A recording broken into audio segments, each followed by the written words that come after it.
So, welcome to the Pilgrim on the 405. We're going to have a great conversation today with an entrepreneur from Phoenix, Arizona, Bruce Williams, a founder and the chief cheerleader for HAULTAIL. So, welcome, Bruce. Thank you, Will. Good morning. So tell us a little bit about this whole idea of HAULTAIL. Well, HAULTAIL was originated out of my parent corporation, which is the maker of demo bags, heavy-duty contractor bag. And it's sold throughout many different retail locations in the United States and international.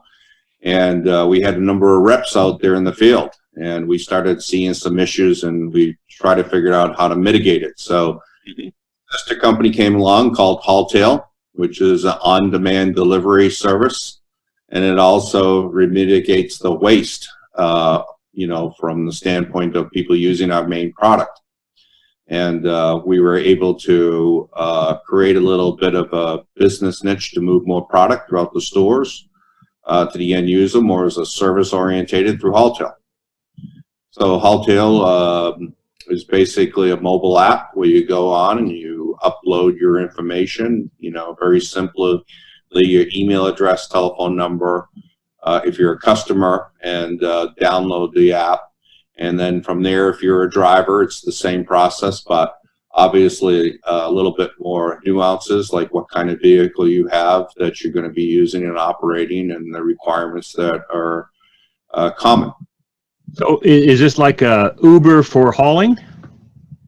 Some people would call it that. We just don't try to use Uber or the other Lyft. Those move people. We don't move people. We move items, no food, hot meals like their services, and no animals. So everything else under the umbrella we do. So what kind of needs would a person have that they would call HAULTAIL?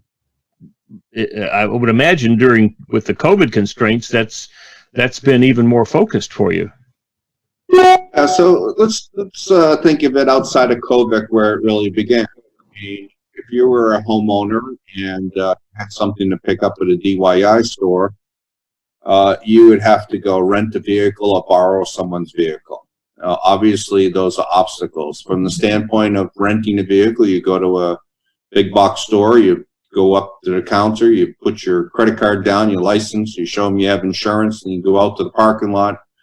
First, you have to get there, and then go pick the item up. If it's from there or from another location, put it in the truck, drive it, drop it off, come back, bring the truck in, make sure you fill up the gas and pay it. And there's about an hour and a half's worth of time just in that simple, 5 or 10 mile loop, and quite a bit of time. HAULTAIL was designed to match exactly those needs, except you do it in mobile app, you upload it, and the item is brought to you at the same cost within a few dollars. So it's really a convenience. It's using the infrastructure that's out there every day, where someone has a small car to a large truck, and it works anywhere from walking all the way through to trailer trucks. So it's pretty. So let me ask you, here's a question for you. I assume that if I would buy something at Lowe's, I would have to buy it first, right? You could buy it online. Buy it online with Lowe's, and then I could engage one of your people to go to Lowe's, pick it up, and bring it to me. Sure. So that works where they can take a picture of it, and it's OCR, so it will upload the image. Pick out those pieces of information. It creates a bill of lading, more or less. Or you can upload it electronically, just like you do on your computer. You can use it from a computer or an iPad as well. So now, every Thursday, I go out to Riverside with my wife to St. Michael's Episcopal Church, and then we go to Inland Harvest and pick up literally a ton of food in boxes, 22-pound boxes. They're on skids.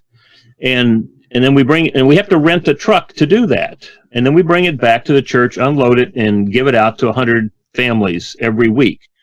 Is that something that HAULTAIL could do? Can. I mean, it's a paid service. Everything is dynamic. So it basically will do multiple loads with multiple stops, and it's based upon what items you're carrying, what the weight is, the size it to the vehicle, and the time and distance. Good. Well, excellent. So that's as a very interesting, creative way to solve problems. So where did you come up with this idea? Well, I mean, I came from a blue-collar family, so, it was trial and error. I did all those things, and time is money, and you only have so many hours in the day. How do you get everything done? It's simple. As technology has come along, I look for different ways and how to use technology, and from being into the retail stores and seeing, the particular customer coming in, they're having a bad day, and they want to buy some lawn furniture and get it to the house that day, and they can't get a delivery truck because they're all out.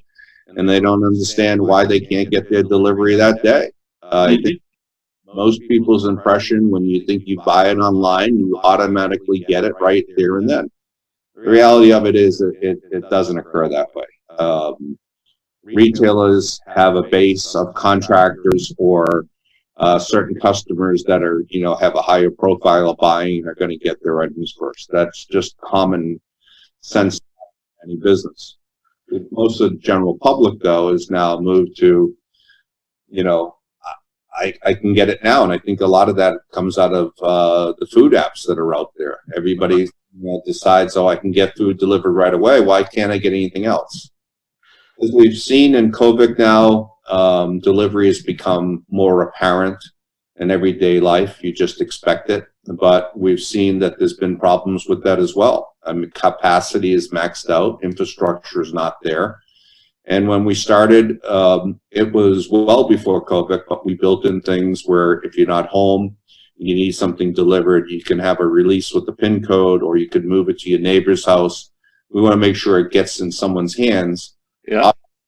Some of the items are much bigger, so we want to make sure we coordinate with the receiver that they're getting their items in the time scope. So you had the idea. So step me through. Once you have the idea, you're sitting in Lowe's or Staples or any other store that has a large amount of things that people would want to have. You had the idea. Then what did you do? Well, I formed a team like anybody, and you start your discovery process, and you find out where your weaknesses are, and then, the overall scope, and then you start plugging away. It's a grind. It's not something that's just, you can look up in a book and say, okay, how did Uber and Lyft do this? Mm-hmm. They're very simple. It's point A to B passengers. Mm-hmm. They have other drop-offs in between. Ours is much more complex because you're dealing with something from an envelope to a refrigerator. And our service operates within expedited 2 hours delivery from the time it goes in to a standard 4 hours delivery, although you can do it 7 days or 30 days out. So it really comes down to knowing your broad base of customers that are going to use it as far as retailer, and then what the expectations that the consumer is going to want, which is much tougher. Everybody has conceived notions that, you just snap your fingers and it's there. It doesn't work that way. You have to take into many different obstacles that come along with it. So when were you doing this? What year? I started it about 2 years ago, and then, you start to get the writings down technical, and then your patent attorneys involved, and, all your terms and conditions, and everything is daily evolving as we go along. Everything is evolving every day. If you look down the bottom of the app, you'll see the little notation of what generation it is, and pride ourselves on updating that daily, not monthly, quarterly, like some apps do, because it is complex. It does take in, certain things like the amount of traffic that's on the road, the weather conditions that are in the area. Well, so it really kind of takes all that, syncs it up, and comes up with the best possible route in the least amount of time. The drivers, so that they're getting their job done quickly, and that's also to satisfy the customer. So when you were putting this together, was this whiteboard? A lot of sitting in the room with a whiteboard? I would say a lot more scratching our heads Uh-huh. Uh-huh. here in the process, Yeah. but a lot of gray hairs too. I think that it's like anything else. It's trial and error. Mm-hmm. What works really well for you doesn't necessarily matches up with the consumer, though, and you really got to put your two jackets on and say, okay, I'm a consumer. What about this? And then what the app can do. Mm-hmm. Third component is the driver. What are their capabilities and what are they able to do? Mm-hmm. It's complex in the nature that you got three components that you put everything in, and then you try to make the jigsaw puzzle work. Mm-hmm. So the first period of time was how do we do this, and what do we need to do to make it work? How did you pay for this? Was this outside financing? Was this friends and family, or this credit cards? No credit cards. Yeah. Rule number one. All right. No friends and family. This time around, I did it all from our profits from our main company, and decided that it was the best effort. I know a lot of people go out and fundraise, and they set all kinds of different vehicles up to raise financing. I thought it was best to do it in-house. Mm-hmm. Is to serve a purpose, and that's to sell more of our retail product. Mm-hmm. And I just didn't want to get involved in that because the complexity of it, taking people's money and then having to explain it, there wasn't enough time in the day. Right. Good. So when did you have your first Rev A or alpha or beta test? When was that? How long did it take you to get to that place? That took, well, we were a little premature, but we started in Oahu, Hawaii. Mm. Right? It's an island, so everything has to work there. Off the side of the cliff. We did it within 6 months, and we found a lot of problems, and that opened our eyes a lot. We had some tech teams working on it, and as time goes along, you replace people and bring in someone that has a little bit more knowledge, and we've built our own in-house team. It has about 14 people that are fully staffed 7 days a week, around the clock. Things have gotten a lot smoother now, but they were very bumpy in the beginning. Was that fun? It was, how can I explain this? Coming from blue collar, you learn to work with your hands and build things, and you can see things, on a daily basis. And this is a little bit more non-tangible. Uh-huh.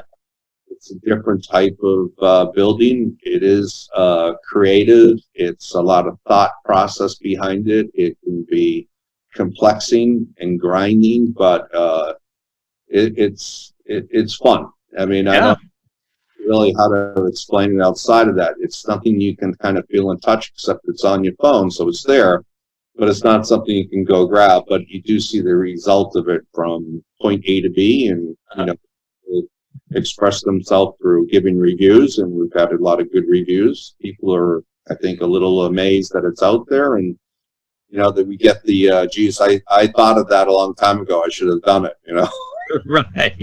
Right. Now, so how large are you now? I mean, what areas do you service other than Oahu? Right now, we're in 16 states operating. The goal is by the first quarter in 2021, we will be horseshoed all around the coast of the United States. So if you go from Maine all the way up down to Florida and around the Panhandle and through Texas, up through California and up to Oregon. So currently, right now, we're not in Oregon or Washington. We are closing in California currently right now, down in LA around the 405, which I've drove many times. And over it, you remember it? Yeah, absolutely. But most people don't realize that traffic is like that throughout the United States. Some worse than others. Having traveled many different highways throughout the United States on other business, I understood the complexity of it, which really came into play. For me, it's time is money, and when you see a lot of traffic and you're sitting in it, you can be on the phone, or you can sit there and wait to get to the next job, which most blue collar is doing. Mm-hmm. But getting back to, we are also in the Midwest, so I think that by the second quarter we'll be in all 50 states, and it will mushroom out from the larger cities to the smaller cities to the rural areas. We're promoting 100% United States right now in our messaging, because it takes a while for people to understand it and get a hold of it. And the system is built that we can turn on any marketplace within a 2-week period. That's from getting Wow. quite complex, and we're rolling as fast as we can. So your business plan requires a large number of drivers, right? Very much so, yes. So what constitutes a qualified driver for you? Well, we go back to qualifying drivers like this. If I were a homeowner, I wouldn't want just anybody showing up at my house. So we make sure that the person's qualified, that they have a licensed, registered vehicle that can operate on the road, that they have the proper insurances, that they don't have any things that you wouldn't want someone to come to the house. We'll just leave it at that. We verify who the person is through a series of data points to make sure that we're not putting anybody in harm's way. Safety is always first on a job site, carry right through to the drivers, right to the homeowner. We have seen an increase in applications, which is exciting but also disappointing. It shows that, my apology. Yeah. That there are a large segment of the population that's out of work. We do not discriminate one bit. We have drivers of all the ethnic backgrounds, male, female, and we treat everybody equally. It is unfortunate that we're in such a state of affairs where there's a lot of people out of work, but those people that are working are making good money for the time that they put into the work. And it's not 7 days a week. It's not multiple jobs a day. It's really designed to filter in where they are at that given time on the road, based upon their phone, which we can then push the jobs out to those drivers to accept the job or not. Mm-hmm. And there is a timing issue in there where they get so much time, and if not, it goes to the next person. So we have a lot of drivers. So what kind of vehicle do people have to have? Well, when we first start, we were just thinking of pickup trucks. But it really goes down to the size of the package. If it's an envelope, it could be a courier. Obviously, people aren't going to pay $90 to get that envelope there. They want to get something that's, between $9.95 and, $25. It really depends on the distance. We see some that need documents, like real estate documents, right away. Mm-hmm. And they may pay a little bit more because it's expedited, and we can get them there within 2 hours. It could be something as large as a refrigerator. We've had orders come in from big box retailers where a refrigerator comes in at 9 o'clock at night. The refrigerator is picked up at 8 o'clock and delivered by 9:20. Mm-hmm. And it really depends. So the size of the item dictates the size of the vehicle. Mm-hmm. HAULTAIL works for anywhere from walking distance, where someone can carry something that's lightweight, all the way to a pickup truck with a trailer, which mm-hmm. in the West, everybody has a trailer. In the East, parking's an issue. People don't have trailers. Yeah. It goes from box truck to trailer truck, and those are really designed for heavy items that you need a lift, or pallet size items. Trucks can obviously carry a pallet. It really has to do with the weight, and it has to do with federal and local laws, obviously, that you have to have certain licenses to operate certain vehicles. So where are you in California with the, this question about whether employees or 1099s? Right, and that's something where we watch the law and we make sure that we're compliant with the law. Right now, it's someone has to make at least $15 an hour. I would say all our drivers, the jobs are within an hour's time, sometimes maybe two, but they're making well over $15 an hour. We believe if you roll up your sleeves and you're doing labor work, not like a driver driving, just opening the door and someone getting in, you should be making $30 or more an hour. Mm-hmm. I think that the consumer who's purchasing the service understands that, time is money and someone's got to make a fair wage. Mm-hmm. Calculated out on, the time, and in that is equation is, they're getting so much for mileage for the use of the vehicle. We're calculating out the gasoline that it takes or the fuel it takes to move that car, and we're calculating in the amount of time that someone should make for labor.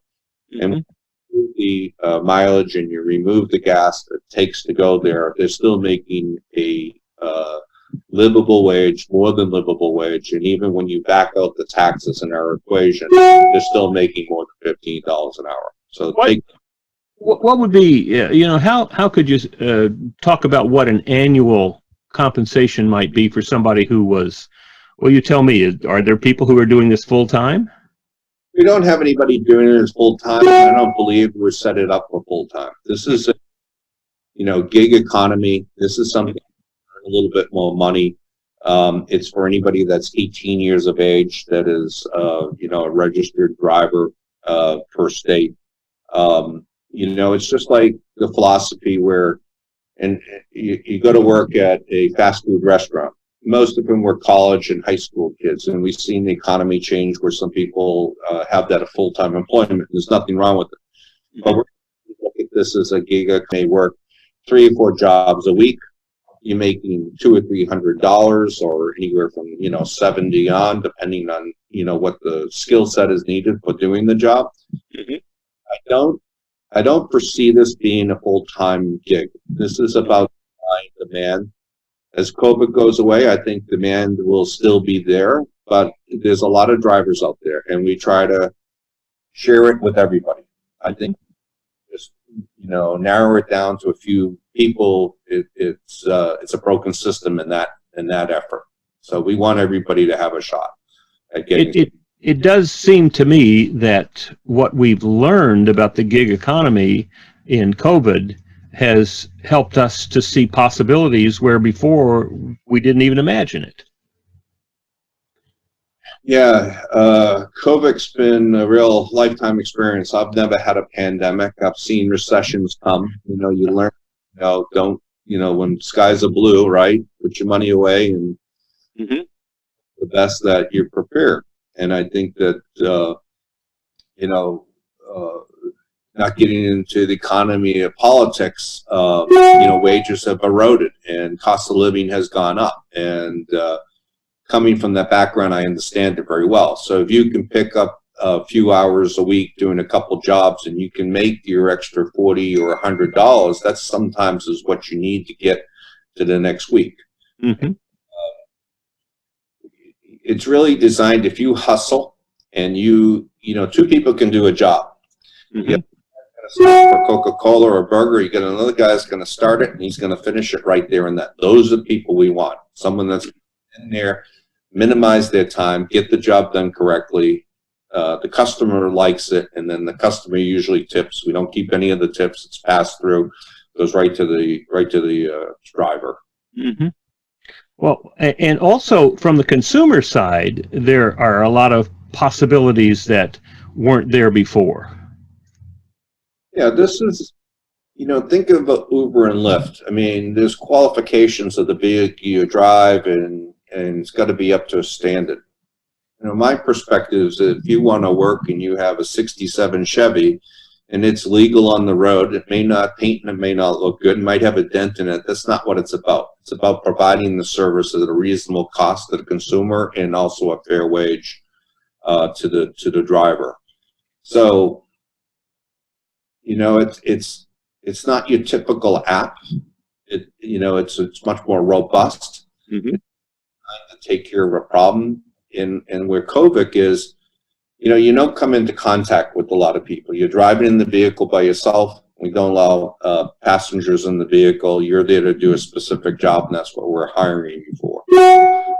Everybody's a subcontractor. Anybody that is in business knows that there's a benefit if you set up a little LLC and you drive and you have your insurance and you can write those things off. You make money, and I think that's where Uber and Lyft failed a large part of the society. If they taught them or explain that to them a little bit, that they can get those benefits that businesses get, so they take more money home and in a better spot today. Yeah, yeah. Well, now, what are some stories about unique experiences that consumers have had? What have they used HAULTAIL for? Some extraordinary uses of it. Extraordinary uses. Let's see. I'm trying to come extraordinary uses. What have I seen that's come through extraordinary? I think it's everyday life things that we see mostly. Extraordinary things that are kind of outside my scope that I didn't think before is delivering bales of hay. Oh. You don't think of it in context that everyday life when you don't have a farm, but a lot of people that have animals out here in Phoenix that need to get their hay to the animals and feed, and we do that. I think that one of the others is that we had a pre-packaged delivery, and it's not food, it was a gift pack, and they bought it from a location that was further away than the closer one, and they paid the $40 to have it delivered. And it was really carrying a package, but it was food, but it was prepackaged food. And it was from someone that did it in Brooklyn to someone that did it in Phoenix. And what caught my eye, it was one, the person that put it in was on Scottsdale Drive, and Scottsdale's part of Phoenix. So it was kind of like when I was reviewing everything, I was like, this doesn't make any sense. But it was Scottsdale on Cape Road on Cape Cod, Mass. So I thought it was a fluke in the system, delivering to another part of Phoenix. Well, all right. So let me imagine something. If I wanted to make 10 apple pies and deliver them to each of my clients here in Orange County, California, is that something that HAULTAIL could do? Repeat that again, just so I make sure. If I wanted to make 10 apple pies and I wanted them delivered to my clients, is that something that HAULTAIL could do? Sure. I don't know if we get them all there warm, if they're out of the oven, but we would get them all there. Interesting enough, we work with a company called Baggerly. They make bagels, and Saturdays they deliver their bagels with lox and onions, and then the local newspaper, the Philly Examiner. And we have about 4 or 5 drivers that will go in. He'll give us all his orders on Thursday. We upload it, and it will work in the algorithms. Okay, you've got so many orders west, you get so many orders east. How do we get all these orders out before within 2 hours or an hour and a half? And we'll run the system. It will take in the effective weather and then move maybe one ride over to another driver that has more deliveries than the other, but it's all the time sequence, and we do that, and we've been on spot within a minute of our estimated times. Slows it down is if something unforeseen happens, where we have had one person's vehicle get a flat tire, but the system is designed to compensate, to have another driver meet him, go pick those up, just like FedEx or UPS, get the package and be on its way. So yes, it can be done, and it is done every day. So how is this different from like a normal logistics company? I got got a fleet of big trucks. I'm not talking about UPS or FedEx, but local moving companies, local haul companies. How is it different? Well, usually there's a process. You have to go and get a bid. You know, you tell them what you're moving and everything. What the app does is you put everything in there. You put it in by photograph, and we estimate it, and we use the optics of our system to kind of say, okay, it's this amount of space, or this is debris, and we know that it's C&D waste versus household versus green and versus clean fill, and it breaks all those down and sends it to the right disposal area. And we have all the pricing in the system to cover that. 15,000 locations throughout the United States, all the pricing down in the matrix. So we don't mark any of the cost of getting rid of the waste. We look for the right waste system for it to go to dispose of it properly. So everything that goes into the system and comes in, we're able to come up with the price within 10 minutes time, send that back to the consumer, and then they have the option to take it or schedule it. And then once they do, they pay it, and then we make it happen. So this is a bid that essentially this is a bid to do it in the time frame that the customer wants. Yeah, I mean, we haven't got any orders in to date that we haven't been able to move from point A to B. Whatever the item is, we always seem to figure it out. I think we've go back to the creative time when I'm scratching my head. How do we move this and how do we move that?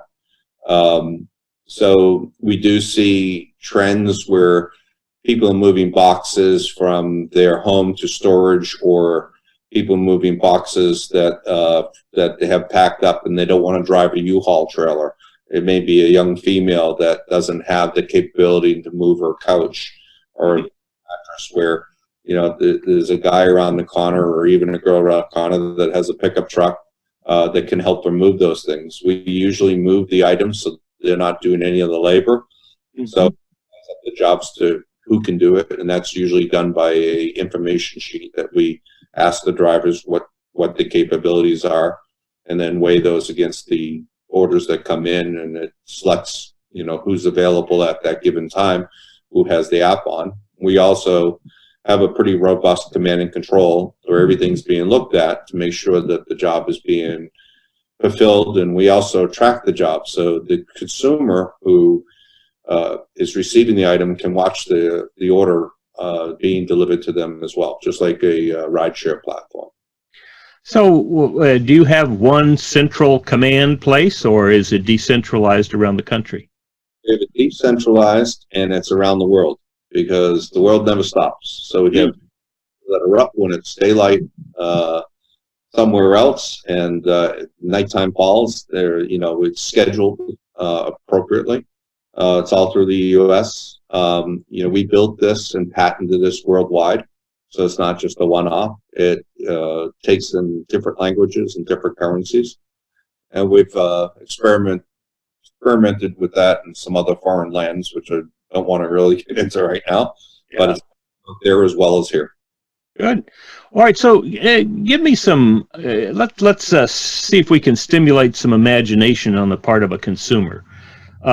What would be some things that maybe they haven't thought about? You talked about a female, you know, who's probably not equipped with a pickup truck and doesn't want to lift up things and put it in.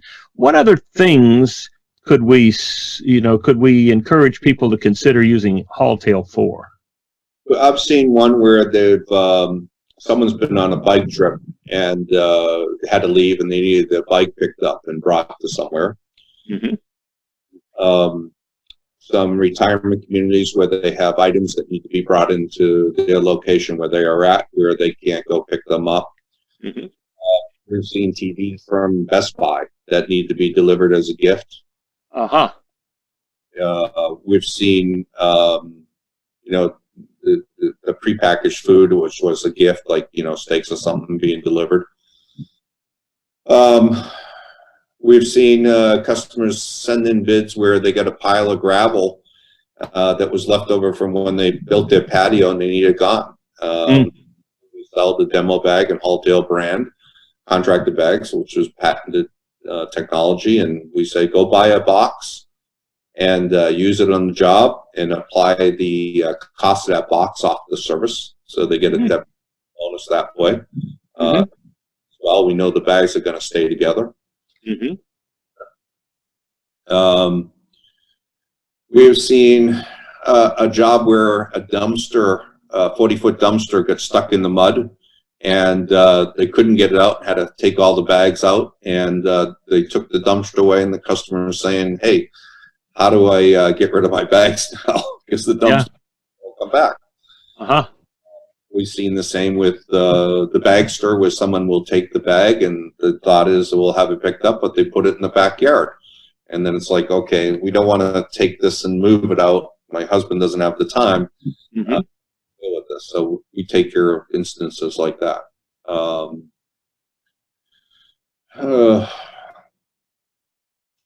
And apparently you can do this in you could take care of the job in a fairly short period of time.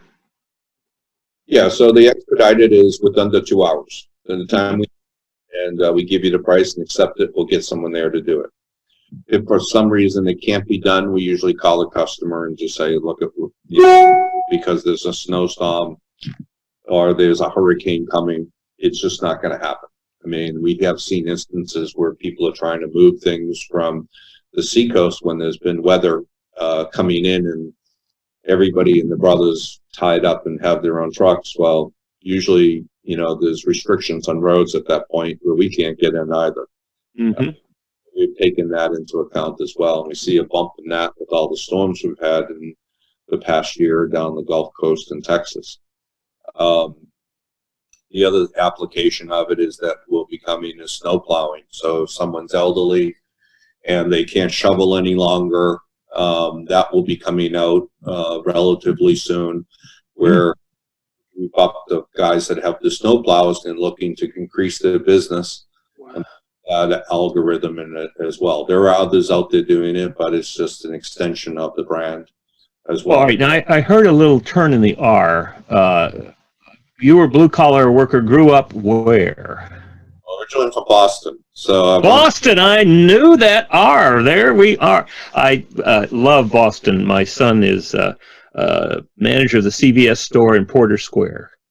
Oh, right. And I went to seminary in Cambridge, and we lived in Massachusetts for 12 years and taught in a prep school in Western Massachusetts. So love New England. That is our favorite place to play.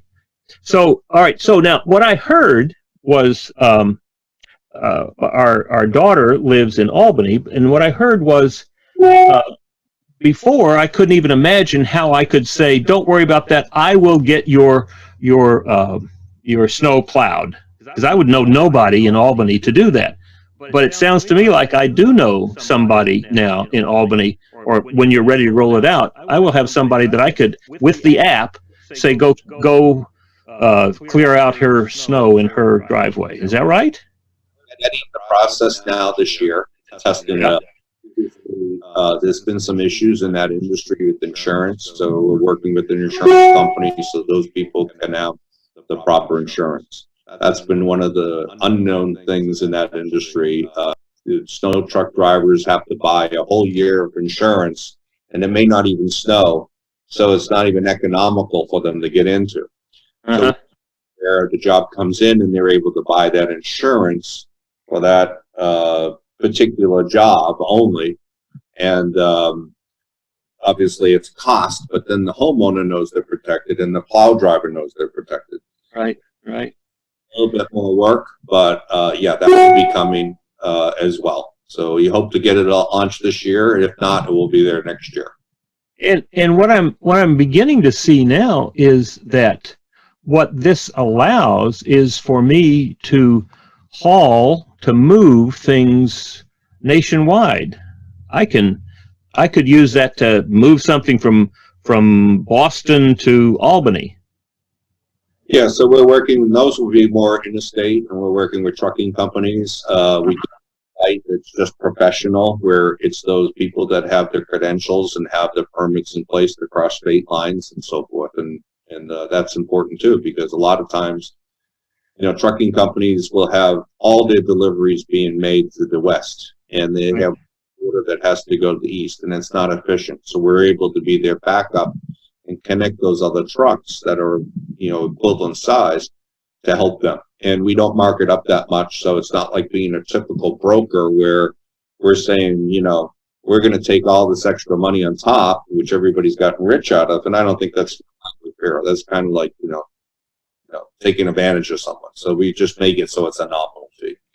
So in effect, you're simplifying the whole process, and I'm able to delegate that need that I have to somebody else that I could trust, right?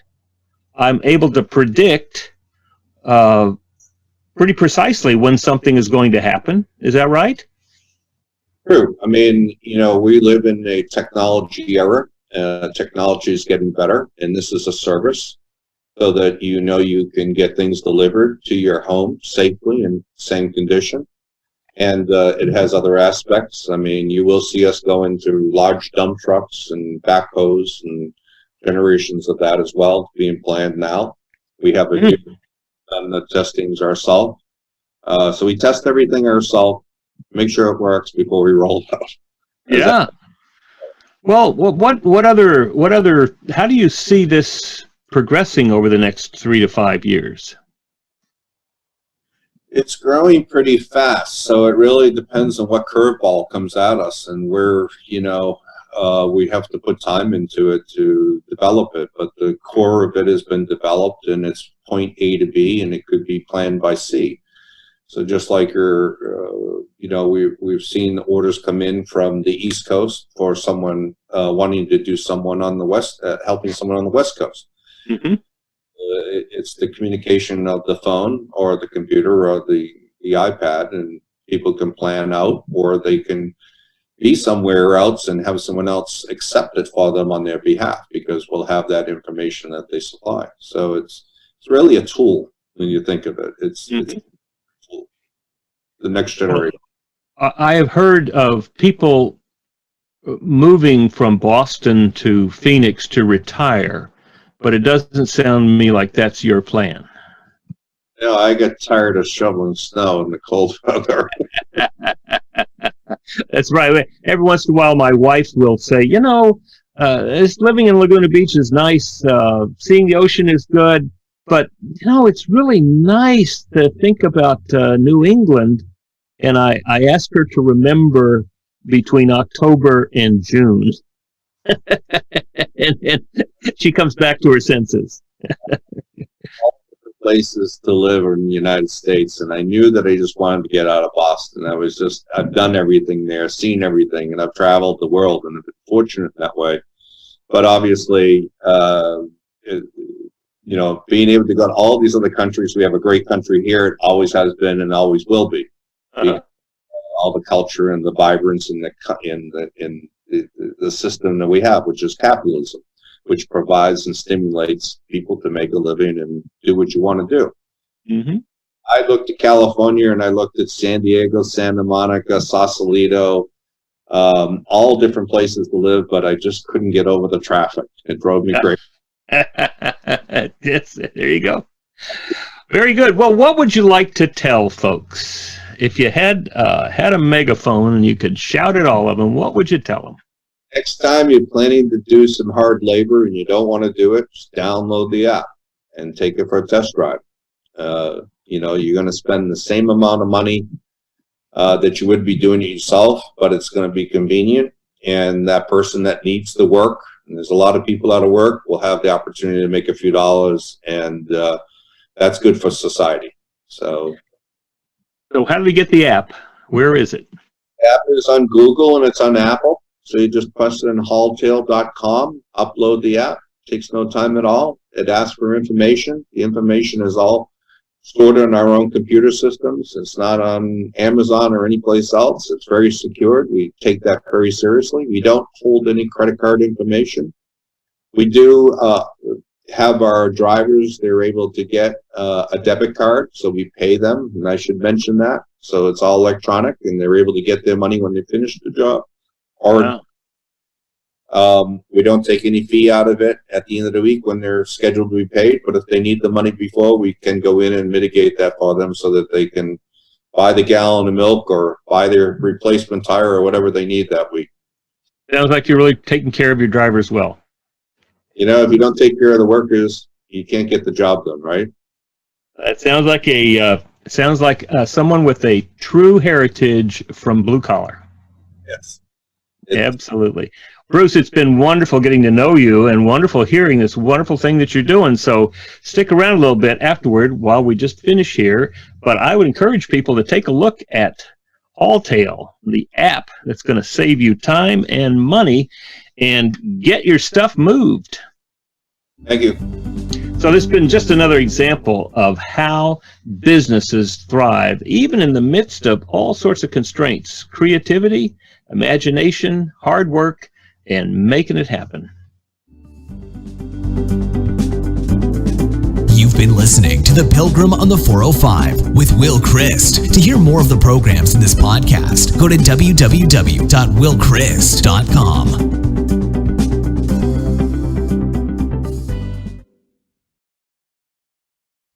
Okay, and that's how we do it. There we go. Say, Bruce, I want to send you a copy of my latest book and talk to you about it. It's called Get Every